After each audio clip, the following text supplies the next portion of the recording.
The story of the last kingdom begins with a boy, Uhtred of Bebbanburg, a child of destiny caught between two worlds. Born a Saxon, raised by Danes, his life becomes the embodiment of divided loyalty. The year is 866 AD. England is not yet one nation, it's a fractured land of kingdoms, each ruled by ambition, fear, and faith. When Danish raiders attack Bebbanburg, Uhtred's home is torn apart. He is captured but not destroyed. The Danes see in him not an enemy, but potential. Raised by Ragnar the Fearless, Uhtred learns their ways, their laughter, their gods, their honor. And that's what makes him dangerous. He grows into a man who understands both sides, Saxon discipline and Viking freedom. While others see war, Uhtred sees identity. Who is he really, the Christian child of Bebbanburg, or the pagan warrior forged by fire? The early chapters of his life mirror the chaos of the time. The great heathen army sweeps through England, and Wessex becomes the last stronghold against the Danes. But Uhtred doesn't fight for kings or gods, he fights for himself, for his name, for his right to choose his destiny. By the end of this stage, Uhtred stands alone, a warrior with no home. The Saxons call him a Dane. The Danes call him a traitor. He becomes something greater, a man who belongs to either side, but serves the truth of his own fate. In the second act, the last kingdom transforms from survival to legacy.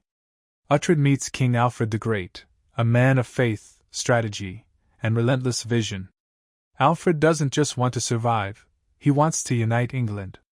But to do that, he needs a man who knows the enemy, he needs Uhtred. Their alliance is uneasy, like fire and water. Alfred, the pious Christian king, believes destiny is written by God. Uhtred, shaped by Norse gods, believes destiny is taken by blood and will. Together, they form one of the most fascinating partnerships in television history. Two men driven by the same dream, but bound by different beliefs. Uhtred wins battle after battle, but he gains little peace. Every victory costs him something: his family, his love, his name. He's a man born to fight, cursed to wander. The more Alfred trusts him, the more he's reminded that Uhtred will never be truly his. In these moments, the last kingdom reveals its true soul, not just a story about war, but about identity, faith, and purpose. It asks one timeless question: if your fate is written, can you still rewrite it? By the end of this stage, Alfred's dream of a united England begins to form, but Uhtred's dream of reclaiming Bebbanburg burns brighter than ever. And between destiny and duty, one must eventually fall. Years pass. Alfred is gone. Empires shift. But Uhtred's heart remains fixed on one thing: Bebbanburg, his ancestral home. It's not just a fortress, it's his soul. After years of loyalty, betrayal, and bloodshed, Uhtred finally stands at the gates of the place that defined him. But this final act isn't about revenge, it's about closure. The warrior who once fought for glory now fights for peace.